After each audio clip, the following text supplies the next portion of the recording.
வாழையடி வாழையாக வாழணும் என்றுதானே வாசலில வாழ மரம் கட்டித்தான் வைக்கிறாங்க.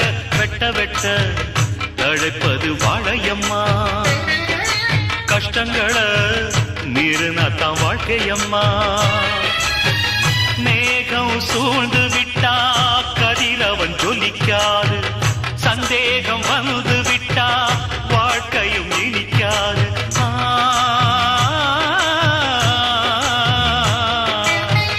அக்னிய சாட்சி வச்சு நடக்குது கல்யாணம், அக்னியா பொண்ணு எரிஞ்சா வாழ்க்கை என்னாகும். அம்மியத்தான் மிதிக்கணும் அது சொல்லி வச்ச சடங்கு, புருஷன மதிக்கணும் அவன் சொல்லுக்கு நீ அடங்கு. குத்து விளக்கா நீருந்தா குடும்பமும் தான் ஜொலிக்கும் அம்மா, அது புரிஞ்சாத்தான் பொண்ணு